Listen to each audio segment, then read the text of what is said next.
You're watching once again a YouTube video presentation of the University of Wyoming Center on Aging. I'm Scott Veach. I'm your host, and on this program we'll be discussing topics of interest for caregivers of loved ones with dementia. We hope that you will subscribe to the channel and you'll hit that thumbs up like button. Both of those actions help the channel to grow and allow us to reach more people. And if you'll tap that notification bell, you'll be alerted each time we upload a new program. And now, this is Once Again. Our guest today is Harry Margolis. This is actually part 2 of our discussion. If you'd like to review part 1, it's already available on our University of Wyoming Center on Aging YouTube channel. The program is Once Again. Harry Margolis has been practicing elder law and estate planning for at least 30 years. He's a passionate advocate for seniors and those with special needs and their families, and he answers their questions both in his practice and online at AskHarry.info. And he is also the author of Get Your Ducks in a Row, The Baby Boomer's Guide to Estate Planning. It's available on Amazon. We will have that available in the discussion box, a link to where you can purchase the book down below. In part 1, we talked about durable power of attorney, healthcare directives, the HIPAA release, wills, revocable trusts, and we want to go on now to long-term care. And you call it one of the biggest unknowns in estate planning. Why is that? Well, because no one knows what's going to happen to them. You don't know if you're going to live to 100 in totally good health, pass away from some illness at 71, or to be honest, somewhat more likely, live well into your 80s and have some debility at some point and need assistance. So statistics I just read is that 8% of Americans between the ages of 65 and 74 need assistance, and 40% of those over 85 do. So if you make it to 85, there's a good chance you're going to have some disability, whether it's cognitive or physical, and need some care. And again, you don't know if that's going to be three months or 3 weeks, 3 months, or 3 years or more. And if you're planning financially, you may be able to live comfortably with your savings and retirement income if you don't have this sudden need for care, which is incredibly expensive. So that can mess up basically anyone's financial plan, and no one knows what, if any, care they're ever going to need. And as you point out too, costs for this kind of care can vary wildly. Mm-hmm. Right. Again, you may need just somebody to bring you Meals on Wheels lunch every day and check in on you, which is could be free or very cost effective. Or you may need 24/7 nursing care, which will bankrupt most people pretty quickly. Mm-hmm. What about, it seems to me that this is kind of a case of you don't realize you need it until it's too late. Is that a common situation? I think it's part of that. I mean, I think it's very hard for people to imagine themselves in a different state than they're in today. Mm-hmm. So while you're doing your planning, you're cognitively fine, you're healthy, and there's no reason you're not going to be the same way tomorrow. So it's just a little hard to conceive of what could happen. I think that's part of it, and that's probably the main thing. And I think the other is people just hope for the best because they can't really plan. Most people can't afford the care, so you just kind of have to hope it doesn't happen. And then when do you make the change? So if you're living in your own house and you can drive, you can do your own shopping, you can take care of the house, even though maybe at some point you'd be better off not living there, being in an apartment or an assisted living. When is the time to pull the trigger on that? And if people are happy and comfortable with their current situation, they don't want to pull the trigger, and then they don't, and then it becomes too late, or can become too late. What about when someone is living alone? Maybe they're widowed or divorced, and um, is it common that they would have to think about addressing that for themselves? Yeah, certainly it's much more likely if they're living alone that they're going to need assistance because if you're living with a spouse, they often sort of prop each other up for a long time. I mean, we've seen lots of occasions where there's one spouse who is declining cognitively and the other physically, but together, in effect, they make one whole person and can Right. continue to Yeah. manage until one of them can't anymore, and then the whole thing falls apart. But if you're alone, you don't have that assistance. If you're living with children or other family members, of course, then you may have the support you need for the long term. You talked also about special needs, and I get the feeling that this is very near and dear to you. And in your book, Get Your Ducks in a Row, The Baby Boomer's Guide to Estate Planning, you talk about two main areas. And what are those? Well, I forget what's exactly in the book, but I think it's sort of two approaches to special Sure, needs parents planning. planning So, for kids with disabilities and adults with disabilities planning to protect their savings or personal injury settlements is what you mean. right, right. That's what I thought it was. So that's good.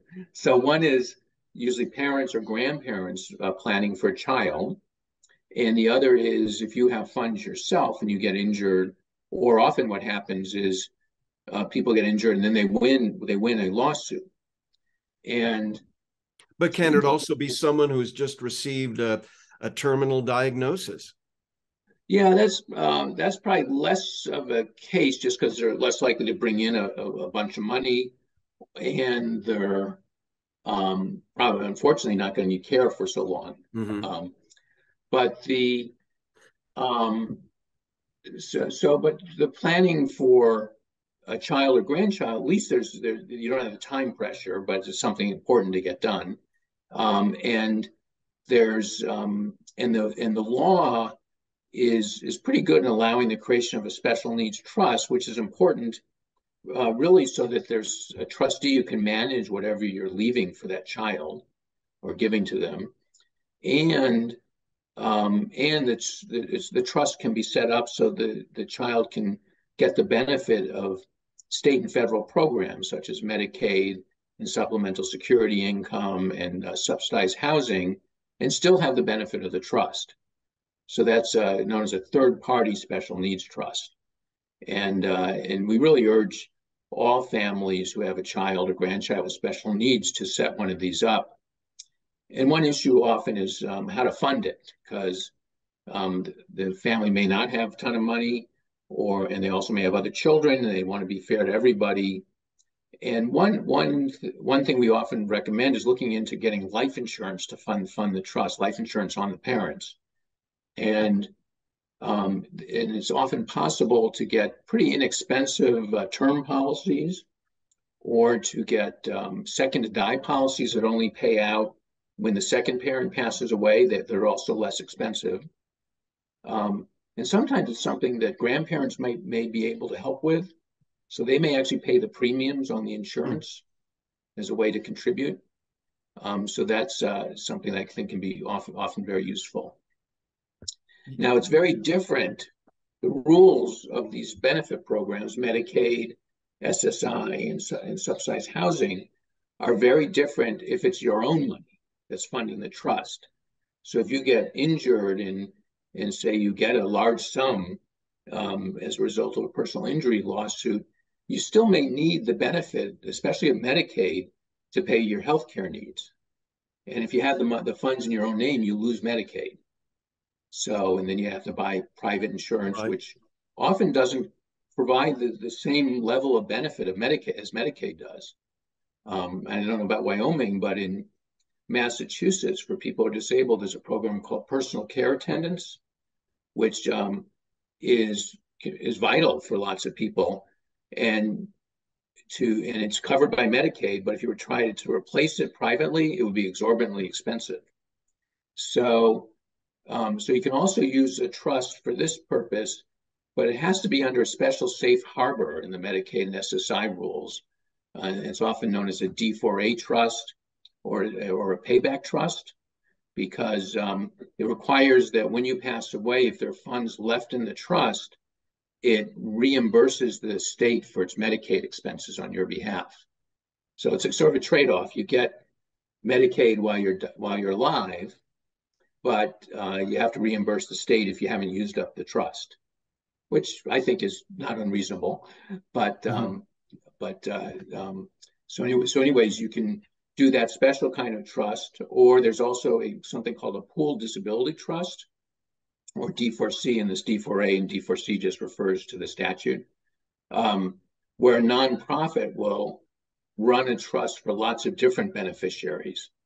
And it also is protective, as a safe harbor for Medicaid and SSI, and it also has that same payback requirement at death. You are watching, once again, it's a YouTube video presentation of the University of Wyoming Center on Aging, and we invite you to subscribe to the channel and hit that thumbs up like button. Both of those actions will help our channel grow and allow us to reach more people. And if you'll tap that notification bell, then you'll be alerted each time we upload new content. Our guest is Harry Margolis.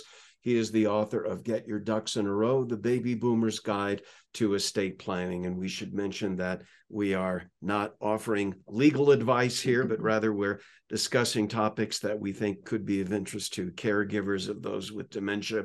And we recommend that you seek legal advice privately for more guidance on any of these topics. If someone comes to you and says, just got the diagnosis, my dad, my spouse, has dementia, where do I start? What's the first thing? Where do you begin? Well, we start with the estate planning that we talked about in the prior program, but then we often talk about Medicaid, because Medicaid, which is really a healthcare welfare program, Mm-hmm. it has become the long-term care insurance of the middle class because we don't have another program. It's something that our legislators have not addressed frontally, so it's become kind of in this backwards way. It's been planned for, and Medicaid pays for nursing home care, and in some instances, it also pays for assisted living and home care. But that's very different from state to state, and sometimes from Yes, county to county in the state, and it gets yes. very complicated. So, in order to qualify for Medicaid, you have to be poor under the definition of poor of Medicaid, which is you're limited to $2,000 in assets, and your spouse is limited to $148,000 in assets, in what they call countable assets. And virtually everything is countable. In some cases, retirement plans aren't, and that depends on this, sometimes on state rules. And your house usually is not countable. So there's a certain amount of equity in your house that's protected, but and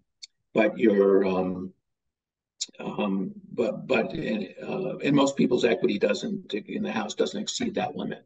So the house is not countable.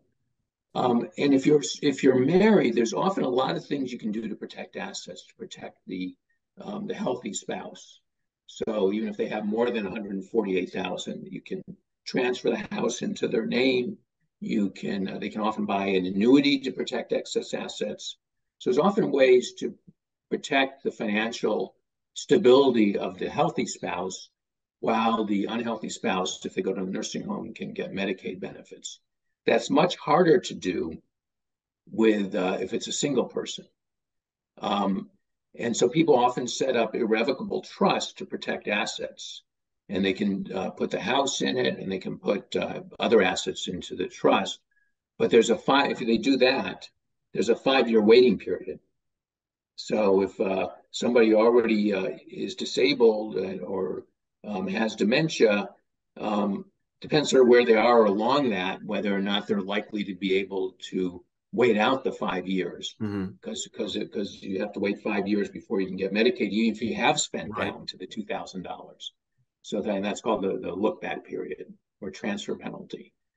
So everyone's case is different, and an elder law attorney can help and figure out what makes the most sense in any particular individual or couple's situation. If someone comes to you and says, I'm 45 years old, I'm fine right now, but had a grandparent with dementia, had a parent with dementia, is it ever too early to start planning and start thinking about these things? We always say it's never too early or too late. So the more you Okay. can do ahead of time, the better. Certainly putting power of attorney and healthcare proxy and revocable trust in place are terrific proactive steps you can take. You could put, and then it depends more on your situation. So you may want to put your house into an irrevocable trust. You may say, well, why put the house in an irrevocable trust if it's a non-countable asset? And the answer is, well, if you move to a nursing home, your family might not want to keep the house, and if they sold it, then it'd be cash, which becomes countable and has to be spent down. That's one reason. The other reason is something called estate recovery. So while the house is non-countable while you're alive, just like the D4A and D4C trust we talked about, when you die, the state is supposed to seek to recover its Medicaid expenses from your estate. And if your house is in your estate because you didn't have to sell it, then it could be subject to estate recovery. So it can often be protected by putting into trust as well. There is so much here. We've covered so much, and there is so much more to do. We're coming to the end of our time. Anything that we haven't discussed so far that we should touch on before we wrap it up? Well, we've said that we're not giving legal advice, and of course I'm a civilian in Wyoming since I don't practice law there. Right. And every state's law, but both every state's laws are different, and everybody's situation is different. So strongly recommend consulting with an elder law attorney on any of this to make sure that you have a plan that works where you live and works for you as well. You've been watching, once again, a YouTube video presentation of the University of Wyoming Center on Aging. And again, we invite you to subscribe to the channel and hit that thumbs up like button. Both of those actions help our channel to grow and allow us to reach more people.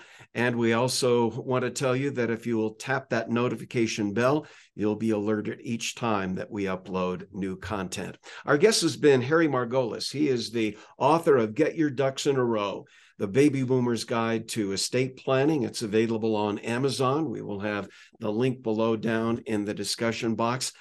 It's been great. Thanks so much for being with us. It's been a pleasure, Scott. Thank you very much. You've been watching, once again, a YouTube video presentation of the University of Wyoming Center on Aging. We hope, if you haven't done so already, that you'll subscribe to the channel and hit that thumbs up like button. Both of those actions help the channel to grow and allow us to reach more people. And if you'll tap that notification bell, you'll be alerted each time we upload a new video. Thanks so much for being with us. I'm Scott Veach. We'll see you again next time.